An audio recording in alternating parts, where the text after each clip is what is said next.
In the annals of military aviation, few aircraft present such a paradox as the Fairey swordfish. By the outbreak of World War II in 1939, this biplane torpedo bomber was already obsolete. Its design harked back to the First World War, with its fabric-covered wings, open cockpit, and fixed landing gear. Its maximum speed of 139 miles per hour meant that modern fighters could easily overtake it. In an age of sleek, all-metal monoplanes, the Swordfish looked like a relic from another era.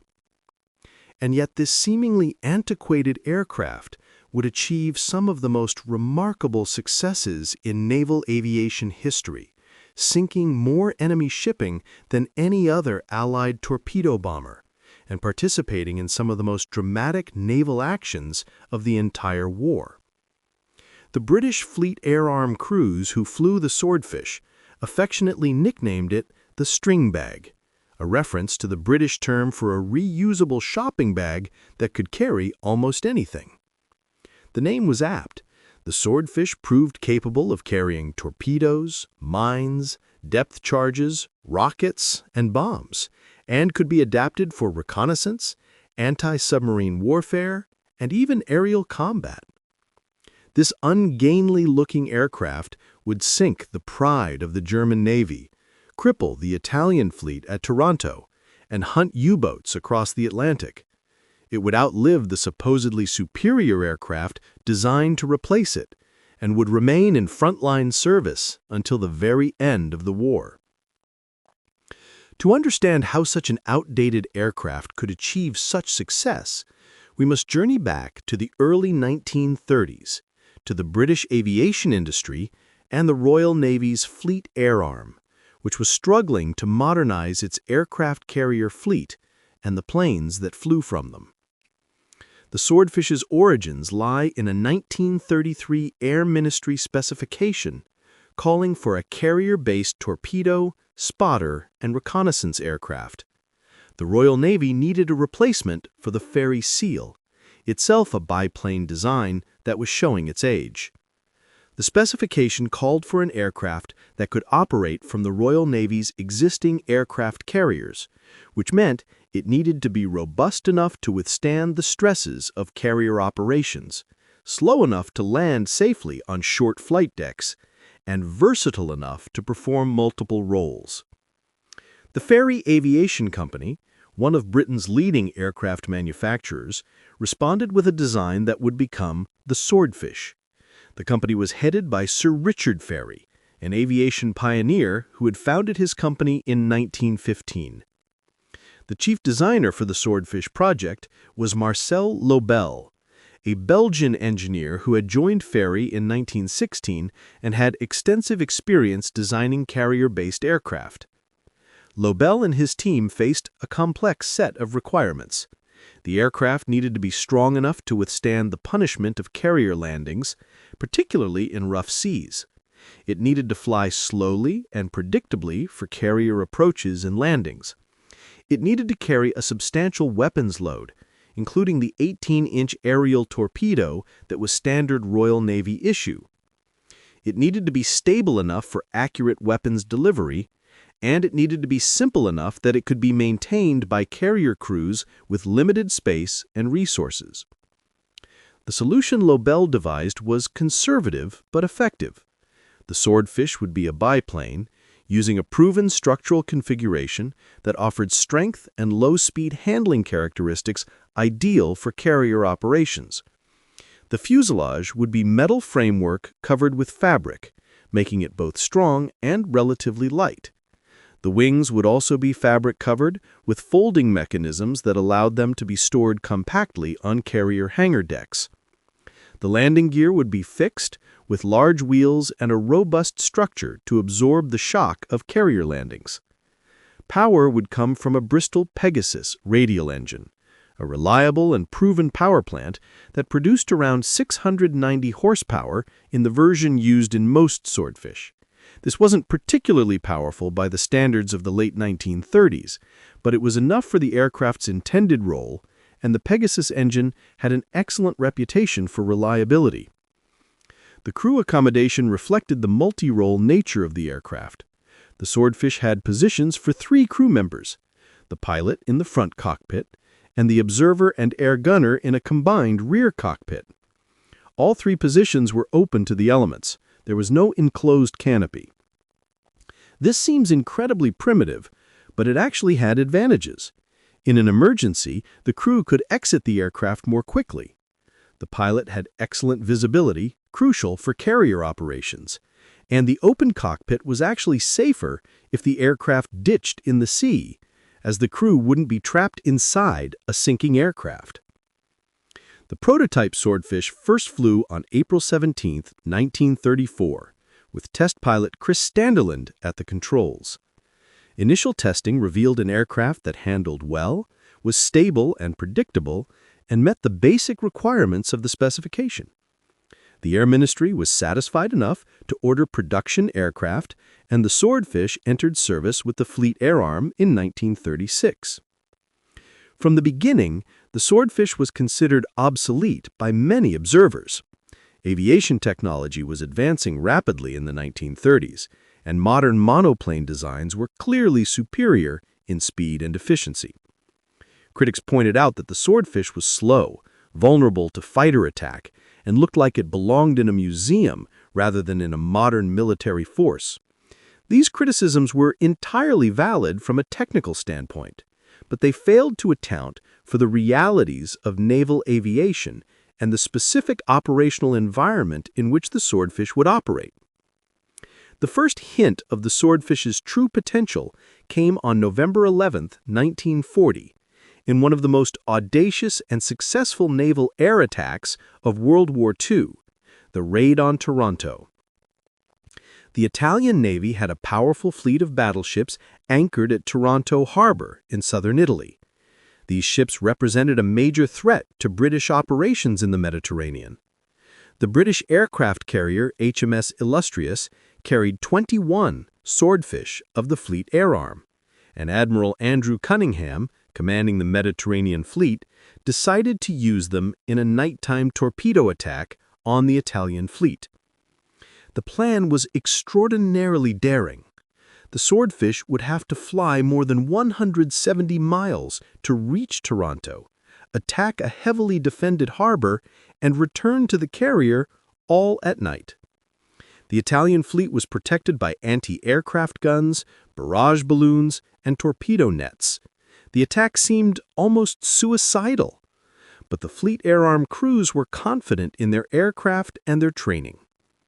On the night of November 11th, 12th, the Swordfish launched in 2 waves. The first wave of 12 aircraft took off at 8:30 p.m. The second wave of 9 aircraft followed about an hour later. The Swordfish flew low over the sea. Their slow speed and steady handling made them ideal for nighttime navigation. The observers plotted courses using dead reckoning and star sights, techniques that would have been familiar to navigators from centuries earlier. The attack was devastating.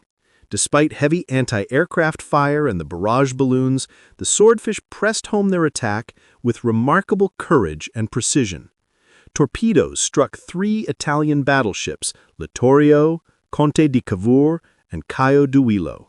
Littorio was hit by 3 torpedoes, Conte di Cavour by 1, and Caio Duilio by 1.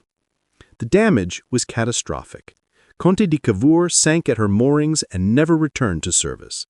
Littorio and Caio Duilio were severely damaged and out of action for months. The British lost only 2 Swordfish during the attack, with 4 crew members killed or captured. In exchange, they had eliminated half of Italy's operational battleship strength in a single night. The strategic implications were enormous.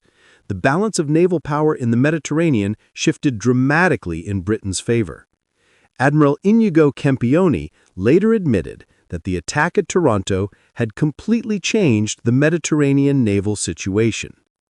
The raid on Taranto had another significant impact. It was studied intensely by the Japanese Navy, which was planning its own carrier-based attack on an enemy fleet in harbor. The lessons learned from Taranto would be applied by the Japanese just over a year later on December 7, 1941, at Pearl Harbor.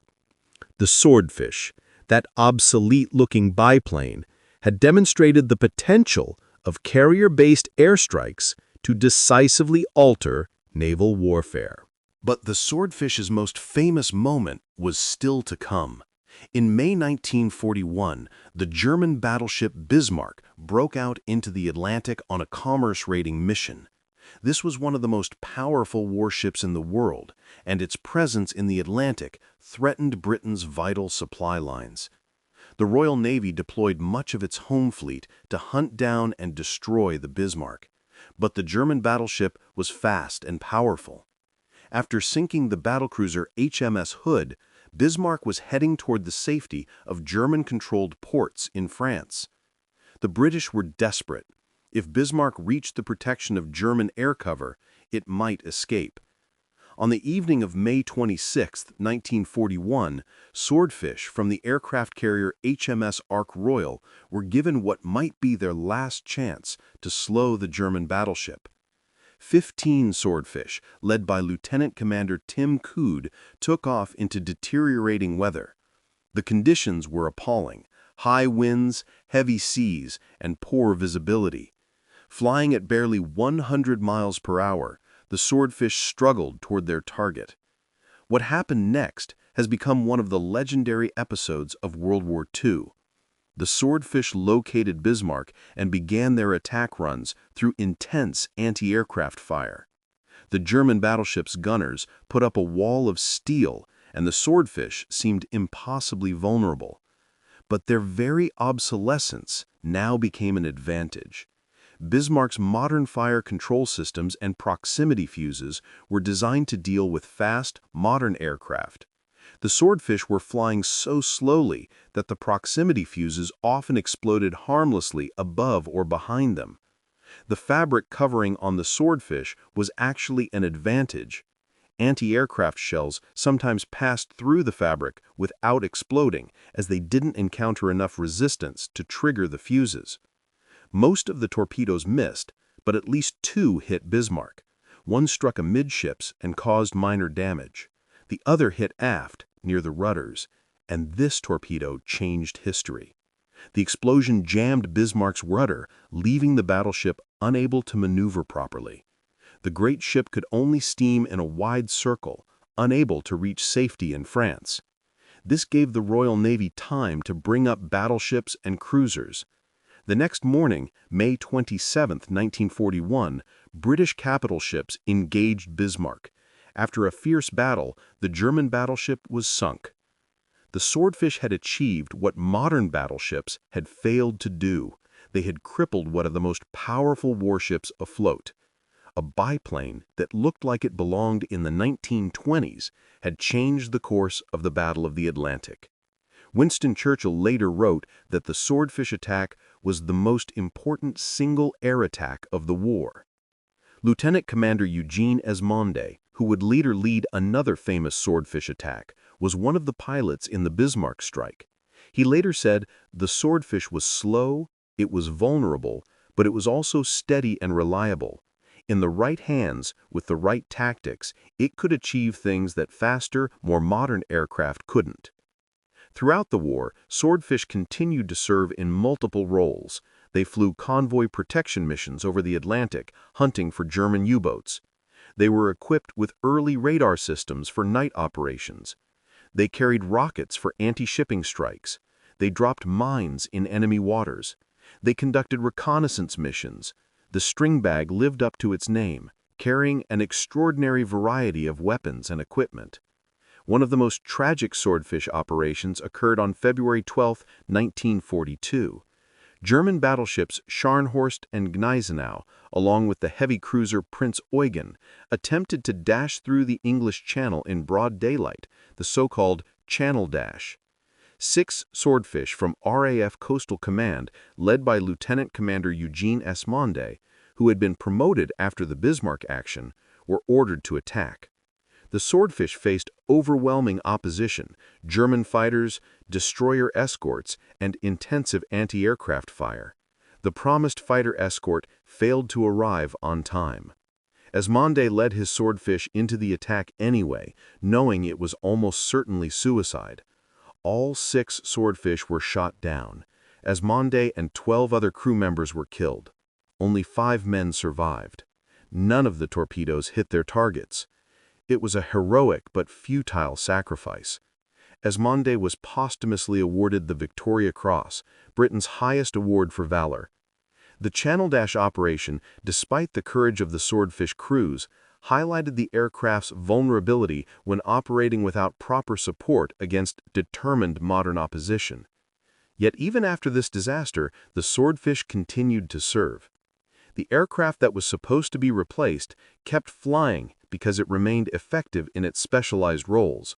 The ferry Albacore, designed as the swordfish's replacement, entered service in 1940 but never fully replaced the older aircraft. The Albacore was more modern, with an enclosed cockpit and more powerful engine, but it wasn't significantly better in operational performance, and many Fleet Air Arm crews actually preferred the older swordfish. By 1943, the Albacore was being withdrawn from service, while the swordfish soldiered on. Production of the swordfish continued throughout the war. Fairey Aviation manufactured 692 aircraft, while Blackburn Aircraft produced an additional 1,699, for a total of 2,391 swordfish built. This was an enormous production run for an aircraft that was supposedly obsolete from the day it entered service. The simple construction and straightforward design made the swordfish relatively easy to manufacture, an important consideration when Britain's aircraft industry was stretched to its limits. The swordfish operated from virtually every type of platform imaginable. They flew from large fleet carriers like HMS Ark Royal and HMS Illustrious. They operated from smaller escort carriers protecting Atlantic convoys. They flew from merchant aircraft carriers, or MAC ships, cargo vessels fitted with flight decks. They even operated from catapult-equipped merchant ships. Some swordfish were fitted with floats and operated as seaplanes from warship catapults. This versatility was one of the aircraft's greatest strengths. Anti-submarine warfare became one of the swordfish's most important roles as the war progressed. The Battle of the Atlantic was Britain's most critical campaign. If the U-boats could cut the Atlantic supply lines, Britain would be starved into submission. Swordfish operating from escort carriers provided air cover for convoys, hunting U-boats, and forcing them to remain submerged, where they were slower and less effective. The swordfish was equipped with early ASV radar, depth charges, and eventually rocket projectiles. These elderly biplanes became highly effective submarine hunters. The statistics are impressive. Swordfish are credited with sinking or damaging 22.5 enemy submarines during the war. They also sank or damaged numerous surface ships, from destroyers to merchant vessels. When all their roles are considered, torpedo attacks, mine-laying, reconnaissance, and anti-submarine warfare, the swordfish made an extraordinary contribution to the Allied war effort. Let us consider some specific examples of swordfish operations that illustrate the aircraft's versatility and the skill of its crews. In April 1943, swordfish from HMS Archer participated in the sinking of U-752 in the North Atlantic. The submarine was caught on the surface, and the swordfish attacked with depth charges, damaging the U-boat enough that surface ships could finish it off. In August 1944, swordfish from HMS Vindex sank U-34 using rocket projectiles, unguided rockets that the swordfish could carry on underwing rails. These rockets had originally been designed for ground attack, but proved effective against submarines caught on the surface. The technological evolution of the swordfish during the war is fascinating. The aircraft that entered service in 1936 was relatively simple, but by 1944, swordfish were equipped with ASV radar in prominent housings beneath the fuselage and wings, rocket projectiles, improved radio equipment, and even early night vision devices. The basic airframe remained the same, but the systems and weapons evolved dramatically. This adaptability was one reason the swordfish remained effective long after it should have been retired. The human element of the swordfish story is equally compelling. Flying a swordfish required skill, courage, and a particular mindset. Pilots had to master the art of carrier landings in an era before modern landing aids. Observers had to navigate using celestial navigation and dead reckoning. Airgunners had to defend the aircraft with a single Lewis or Vickers machine gun. All three crew members had to endure hours in an open cockpit exposed to wind, cold, and spray. Sub-Lieutenant Charles Friend, who flew Swordfish from HMS Victorious, described the experience. "You never forgot your first night carrier landing in a Swordfish. The carrier was just a small, moving platform in the darkness. You flew by instruments and by feel, watching for the batsman's signals, trying to judge your approach speed and altitude. When you caught the arrestor wire and the aircraft jerked to a stop, you felt an overwhelming sense of relief. Then you'd have to do it again the next night." The open cockpit, which seems like a disadvantage, actually had benefits in certain situations. Pilots could judge their airspeed by the feel of the wind. They had excellent visibility in all directions. In an emergency ditching at sea, the crew could exit quickly without struggling with a canopy. Many Swordfish crews survived ditching in the sea precisely because they could get out of the aircraft quickly. Women played a role in the Swordfish story as well. The Air Transport Auxiliary employed female pilots who ferried Swordfish from factories to operational squadrons. These women faced the same challenges as their male counterparts. Landing a tail-dragger biplane required skill regardless of the pilot's gender. The women of the ATA proved the gender was irrelevant when it came to flying skill and courage. The Swordfish also served in theaters beyond the Atlantic and Mediterranean. Swordfish operated in the Indian Ocean, where they flew from carriers supporting operations against Japanese forces. They participated in the attack on Madagascar in 1942 when British forces seized the Vichy French colony to prevent it falling into Japanese hands. Swordfish even operated in the Arctic, flying from carriers escorting convoys to Russia through some of the most hostile weather conditions imaginable. Consider the conditions these crews faced on Arctic convoys.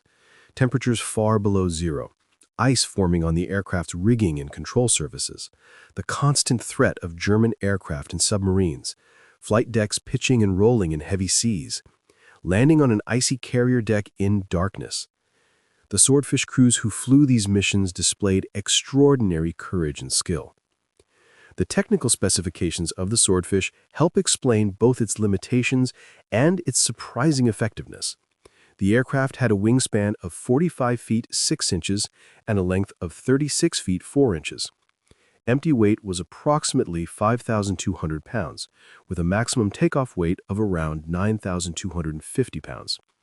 The Bristol Pegasus engine, in its various marks, produced between 690 and 750 horsepower. Maximum speed was approximately 139 miles per hour at sea level. Range varied depending on payload, but could reach 546 miles with a torpedo. Service ceiling was about 10,700 feet. These numbers seem unimpressive compared to contemporary aircraft. A Messerschmitt Bf-109 fighter could reach speeds over 350 miles per hour. A Grumman TBF Avenger torpedo bomber, which entered service in 1942, was much faster and more capable than the Swordfish. But raw performance numbers don't tell the whole story. The Swordfish's low speed made it an exceptionally stable weapons platform. Its robust structure meant it could operate in weather conditions that would ground more modern aircraft. Its simple design meant it was reliable and easy to maintain. The weapons load capacity of the Swordfish was impressive for an aircraft of its size. It could carry one 18-inch torpedo weighing 1,610 pounds, or equivalent weight in bombs, mines, or depth charges. Later versions could carry 8 60-pound rocket projectiles. The aircraft could also be fitted with external fuel tanks for extended range missions. This flexibility allowed a single aircraft type to perform missions that would require multiple specialized aircraft types in a more modern air arm. The Swordfish's role in developing naval aviation tactics was significant. The lessons learned from Toronto influenced carrier operations throughout the war. The techniques developed for nighttime torpedo attacks were studied and refined by all the major naval powers.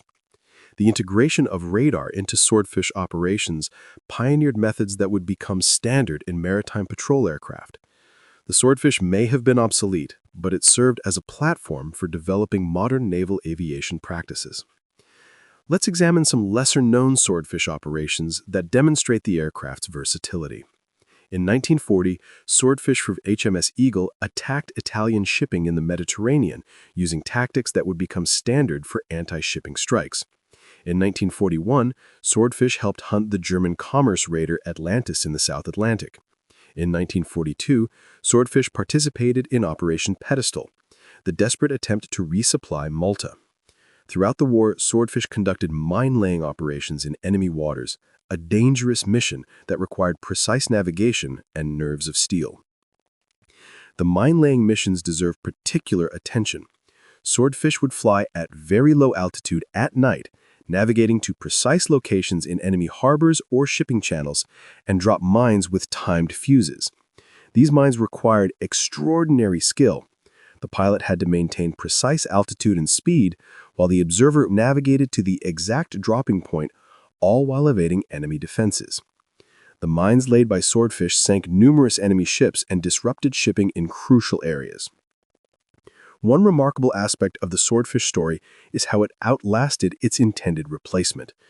The ferry Albacore was supposed to make the swordfish obsolete, but operational experience showed that the newer aircraft wasn't sufficiently superior to justify complete replacement. The swordfish continued in production and service while the Albacore was retired.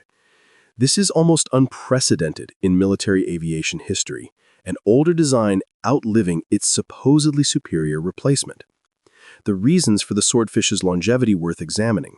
First, it was reliable. The simple design and proven engine meant fewer mechanical failures. Second, it was versatile. The ability to carry various weapons and equipment meant a single aircraft type could perform multiple roles. Third, it was available. With production lines already established, it was easier to continue building swordfish than to retool factories for new types. Fourth, it was effective. Despite its obsolescence, the swordfish achieved results in its specialized roles. The end of the swordfish's operational service came gradually. By 1944, more modern aircraft were taking over many of its roles. The ferry Barracuda replaced it as the primary torpedo bomber on fleet carriers. The Grumman Avenger, supplied to the Fleet Air Arm under Lend-Lease, took over many anti-submarine duties. But swordfish continued flying from escort carriers and MAC ships until the end of the war. The last operational swordfish sortie was flown on June 21, 1945, more than a month after VE Day, by a swordfish from HMS Victorious conducting anti-submarine patrol. After the war, the few surviving swordfish were quickly retired. Most were scrapped as there was no civilian use for a carrier-based biplane torpedo bomber. A handful were preserved for museums and collections. Today, only a few airworthy swordfish remain, carefully maintained by dedicated groups who keep these historic aircraft flying at air shows and commemorative events. The legacy of the swordfish extends beyond its wartime achievements. The aircraft demonstrated that obsolescence is a relative concept. An outdated design used properly can still be highly effective. It proved that simplicity and reliability can sometimes be more valuable than raw performance. It showed that crew skill and tactics matter as much as technology. The swordfish was flown by brave men who achieved extraordinary things in an aircraft that should have been a death trap. Modern military analysts studying the swordfish often focus on the paradox it represents. How could an aircraft that was already obsolete in 1939 remain effective until 1945? The answer lies in understanding the specific operational environment in which it operated. Carrier aviation in World War II, particularly in the Atlantic and on escort carriers, required aircraft that could operate from short, pitching decks in terrible weather with minimal maintenance support. The swordfish excelled in this environment precisely because of characteristics that would be weaknesses elsewhere. The swordfish also benefited from the British tradition of muddling through, making do with available resources and finding practical solutions rather than waiting for perfect equipment. The Royal Navy needed torpedo bombers and anti-submarine aircraft, and the swordfish, despite its age, could do both jobs. Rather than waiting for newer, better aircraft that might not arrive in time, the Fleet Air Arm used what it had and used it effectively. Compare the Swordfish's story to that of other supposedly obsolete aircraft that achieved unexpected success. The Douglas SBD Dauntless dive bomber was considered obsolete by 1942, but went on to win the Battle of Midway. The Ilyushin IL-2 Sturmovik, derided by some as crude and outdated, became one of the war's most effective ground attack aircraft. The lesson is clear. Operational effectiveness depends on much more than raw performance specifications. The personal stories of Swordfish crews reveal extraordinary courage and dedication. Consider Lieutenant John Moffett, who piloted one of the Swordfish that attacked Bismarck. Years later, he reflected on the mission. "We knew we might not come back. The weather was terrible, the target was the most powerful battleship afloat, and we were flying aircraft that looked like they belonged in a museum. But we also knew that if we didn't stop Bismarck, it could devastate our convoys. So we went. That's what you did in war. You faced the odds and did your duty." Or consider the observer officers who navigated the Swordfish on long-range missions. Lieutenant Commander Edgar Gowers, who participated in the Toronto raid, described the navigation challenges. "We had to fly more than 150 miles over open water at night, find a specific target, and return to a carrier that would be in a different position. We used dead reckoning, star sights when we could get them, and a lot of faith in our calculations. Missing the target or missing the carrier on the return could mean death. The pressure was enormous, but you couldn't let it show. Your crew depended on you." The air gunners, often the most junior members of the crew, faced their own challenges. Armed with a single machine gun, they were expected to defend the aircraft against enemy fighters that were vastly faster and better armed. Leading Airman Albert Tanner, who served as a Swordfish air gunner in 1942, recalled, "You knew you couldn't really stop a determined fighter attack. Your gun was there more for morale support than anything. But you kept scanning the sky, and if you saw fighters coming, you did your best. Sometimes you got lucky and your fire put them off their aim. Mostly you just held on and hoped the pilot could evade." The maintenance crews who kept the Swordfish flying deserve recognition as well. Working on carrier hangar decks or at remote airfields, often in terrible conditions, these men and women kept the aircraft operational. The Swordfish's simple construction helped. There were fewer complex systems to fail, but carrier operations were hard on aircraft. Salt spray corroded metal components, rough landings damaged structures. The constant movement of the carrier in heavy seas made maintenance work difficult and dangerous. Chief Petty Officer James McLean, who served as maintenance chief on HMS Archer, described the challenges. "We'd have aircraft come back with fabric torn by flak, with engines that had been running rough, with landing gear damaged by hard landings. We'd work through the night to get them ready for the next day's operations. The Swordfish was a rugged aircraft, which helped, but it still needed constant care. We took pride in keeping them flying." The Swordfish's contribution to specific campaigns helps illustrate its importance. In the Mediterranean, Swordfish attacks on Italian shipping helped strangle Rommel's Africa Corps by disrupting supply lines. In the Atlantic, Swordfish from escort carriers protected convoys and hunted U-boats, contributing significantly to winning the Battle of the Atlantic.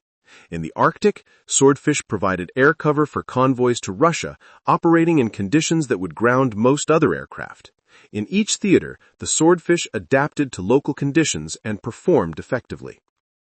The final tally of Swordfish achievements is impressive by any standard. The aircraft sank or damaged one German battleship, Bismarck, contributed to the sinking of another, Scharnhorst, through reconnaissance missions, sank 3 Italian battleships at Toronto, sank or damaged approximately 22.5 submarines, and accounted for numerous merchant vessels, destroyers, and smaller warships.